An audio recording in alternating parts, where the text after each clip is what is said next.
श्री कृष्णा। श्री हनुमान जी की कृपा से मैं संध्या रानी रामचरितमानस के बालकांड में आप सभी भक्तों का स्वागत करती हूँ। प्रताप भानु अपने संबंधियों सहित अनेकों जाति के मनमाना रूप धारण करने वाले दुष्ट, कुटिल, भयंकर, विवेक रहित, निर्दयी, हिंसक, पापी और संसार भर को दुख देने वाले राक्षस पैदा हुए। उनका वर्णन नहीं हो सकता, यद्यपि वे पुलस्त्य ऋषि के पवित्र, निर्मल और अनुपम कुल में उत्पन्न हुए, तथापि ब्राह्मणों के श्राप से सब पाप रूप हुए। तीनों भाइयों ने अनेकों प्रकार की बड़ी ही कठिन तपस्या की, जिसका वर्णन नहीं हो सकता। उनका उग्र तप देखकर ब्रह्मा जी उनके पास गए और बोले, हे तात, मैं प्रसन्न हूँ, वर मांगो। रावण ने विनय करके चरण पकड़कर कहा, हे जगदीश्वर सुनिए, वानर और मनुष्य इन दो जातियों को छोड़कर हम और किसी के मारे न मरें, यह वर दीजिए। शिव जी कहते हैं, पार्वती, मैंने और ब्रह्मा ने मिलकर उसे वर दिया कि ऐसा ही हो। तुमने बड़ा तप किया है। फिर ब्रह्मा जी कुंभकर्ण के पास गए। उसे देखकर उनके मन में बड़ा आश्चर्य हुआ। जो यह दुष्ट नित्य आहार करेगा तो सारा संसार ही उजड़ जाएगा। ऐसा विचार कर ब्रह्मा जी ने सरस्वती को प्रेरणा करके उसकी बुद्धि फेर दी, जिससे उसने 6 महीने की नींद मांगी। फिर ब्रह्मा जी विभीषण के पास गए, बोले, हे पुत्र, वर मांगो। उसने भगवान के चरण कमलों में निर्मल, निष्काम और अनन्य प्रेम मांगा। उनको वर देकर ब्रह्मा जी चले गए। वे तीनों भाई हर्षित होकर अपने घर लौट आए। मय दानव की मंदोदरी नाम की कन्या परम सुंदरी और स्त्रियों में शिरोमणि थी। मय दानव ने रावण को अपनी बेटी दे दी। उसे जान लिया यह राक्षसों का राजा होगा। अच्छी स्त्री पाकर रावण प्रसन्न हुआ।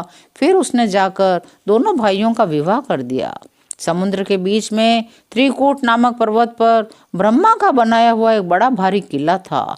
महान मायावी और निपुण कारीगर मय दानव ने उसको फिर से सजा दिया। उसमें मणियों से जड़े हुए सोने के अनगिनत महल थे। जैसे नाग कुल के रहने की पाताल लोक में भोगावतीपुरी है, इंद्र के रहने की स्वर्ग लोक में अमरावतीपुरी है, उससे भी अधिक सुंदर और बांका हुआ दुर्ग था। जगत में उसका नाम लंका प्रसिद्ध हुआ।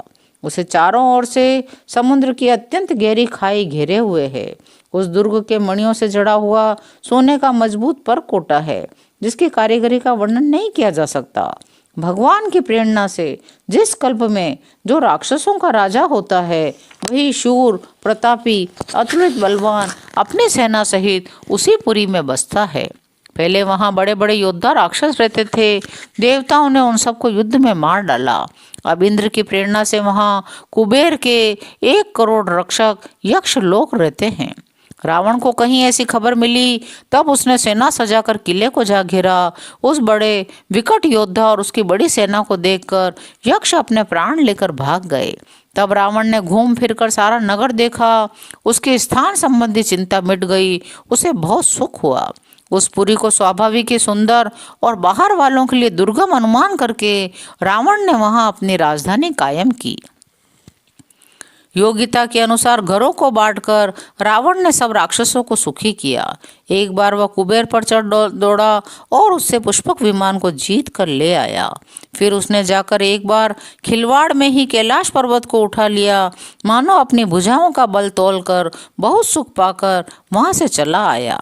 सुख, संपत्ति, पुत्र, सेना, सहायक, जय, प्रताप, बल, बुद्धि और बढ़ाई, ये सब उसके नित्य नए वैसे ही बढ़ते जाते थे जैसे प्रत्येक लाभ पर लोभ बढ़ता है। अत्यंत बलवान कुंभकर्ण सा उसका भाई था, जिसके जोड़ का योद्धा जगत में पैदा ही नहीं हुआ। वह मदिरा पीकर 6 महीने सोया करता था। उसके जागते ही तीनों लोकों में तहलका मच जाता था। यदि वह प्रतिदिन भोजन करता, तब तो संपूर्ण विश्व शीघ्र ही चौपट हो जाता। रणधीर ऐसा था जिसका वर्णन किया नहीं जा सकता। लंका में उसके जैसे असंख्य बलवान वीर थे। मेघनाथ रावण का बड़ा लड़का था, जिसका जगत के योद्धाओं में पहला नंबर था। रण में कोई उसका सामना नहीं कर सकता था। स्वर्ग में तो उसके भय से नित्य भगदड़ मची रहती थी। इनके अतिरिक्त दुर्मुख, अकंपन, वज्रदंत, धूमकेतु, अतिकाय आदि ऐसे अनेक योद्धा थे जो अकेले ही सारे जगत को जीत सकते थे। सभी राक्षस मनमाना रूप बना सकते थे, आसुरी माया जानते थे, उनके दया धर्म स्वप्न में भी नहीं था।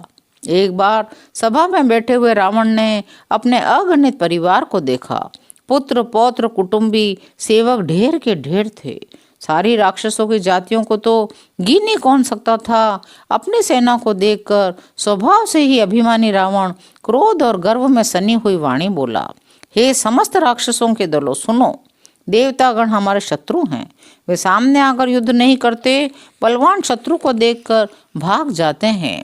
उनका मरण एक ही उपाय से हो सकता है, मैं समझा कर कहता हूँ, उसे सुनो। उनके बल को बढ़ाने वाले ब्राह्मण भोजन, यज्ञ, हवन और श्राद्ध, इन सब में जाकर तुम बाधा डालो। भूख से दुर्बल और बलहीन होकर देवता सहज ही में आ मिलेंगे, तब उनको मैं मार डालूंगा, भली भांति अपने अधीन करके या सर्वथा पराधीन करके छोड़ दूंगा। फिर उसने मेघनाथ को बुलवाया, सिखा पढ़ाकर उसके बल और देवताओं के प्रति वैर भाव को उत्तेजना दी और कहा, हे पुत्र, जो देवता रण में धीर और बलवान हैं, जिन्हें लड़ने का अभिमान है, उन्हें युद्ध में जीतकर बांध लाना। बेटे ने उठकर पिता की आज्ञा को शिरोधार्य किया। इसी तरह उसने सबको आज्ञा दी और आप भी हाथ में गदा लेकर चल दिया। रावण के चलने से पृथ्वी डगमगाने लगी, उसकी गर्जना से देव रमणियों के गर्भ गिरने लगे। रावण को क्रोध सहित आते हुए सुनकर देवताओं ने सुमेरु पर्वत की गुफाएं तक में जाकर आश्रय लिया। दिक्पालों के सारे सुंदर लोगों को रावण ने सुना पाया। वह बार बार भारी सिंह गर्जना करके देवताओं को ललकार ललकार कर गालियां देता था। रण के मध्य में मत वाला होकर वह अपनी जोड़ी का योद्धा खोजता हुआ जगत भर में दौड़ता फिरा, परंतु उसे कोई योद्धा नहीं मिला। सूर्य, चंद्रमा, वायु, वरुण, कुबेर, अग्नि, काल और यम आदि सब अधिकारी, किन्नर, सिद्ध, मनुष्य, देवता और नाग, सभी के पीछे वह हठ पूर्वक पड़ गया। किसी को भी उसने शांति पूर्वक बैठने नहीं दिया। ब्रह्मा जी की सृष्टि में जहाँ तक स्त्रीधारी स्त्री पुरुष थे, सभी उस रावण के अधीन हो गए। डर के मारे सभी उसकी आज्ञा का पालन करते थे। नित्य आकर नम्रता पूर्वक उसके चरणों में सिर नवाते थे। उसने भुजाओं के बल से सारे विश्व को वश में कर लिया, किसी को स्वतंत्र रहने नहीं दिया। इस प्रकार मंडली राजाओं का शिरोमणि रावण अपने इच्छानुसार राज्य करने लगा। देवता, यक्ष, गंधर्व, मनुष्य, किन्नर और नागों की कन्या तथा बहुत सी अन्य सुंदरी और उत्तम स्त्रियों को उसने अपनी भुजाओं के बल से जीत कर ब्याह लिया। मेघनाथ से उसने जो कुछ कहा, मेघनाथ ने तो मानो पहले ही जैसे कर रखा हो। रावण के कहने भर की देर थी, उसने आज्ञा पालन में तनिक भी देर नहीं की। जिनको रावण ने मेघनाथ से पहले ही आज्ञा दे रखी थी, उनकी जो करतूतें हैं उन्हें सुनो। सब राक्षसों के समूह देखने में बड़े भयानक, पापी और देवताओं को दुख देने वाले थे। वे असुरों के समूह उपद्रव करते थे, माया से अनेकों प्रकार के रूप धरते थे। जिस प्रकार धर्म की जड़ कटे, वे वही सब वेद विरुद्ध काम करते थे। जिस जिस स्थानों में वे गौ और ब्राह्मणों को पाते थे, उसी नगर, गांव और पूर्वे में आग लगा देते थे। उनके डर से कहीं भी शुभ आचरण, ब्राह्मण भोजन, यज्ञ, श्राद्ध आदि नहीं होते थे। देवता, ब्राह्मण और गुरु को तो कोई मानता नहीं था। न हरि भक्ति थी, न यज्ञ, न तप और न ज्ञान था। वेद और पुराण तो स्वप्न में भी सुनने को नहीं मिलते थे। जप, योग, वैराग्य, तप और यज्ञ में देवताओं के भाग पाने की बात रावण कहीं कानों से सुनता तो उसी समय स्वयं उठ दौड़ता।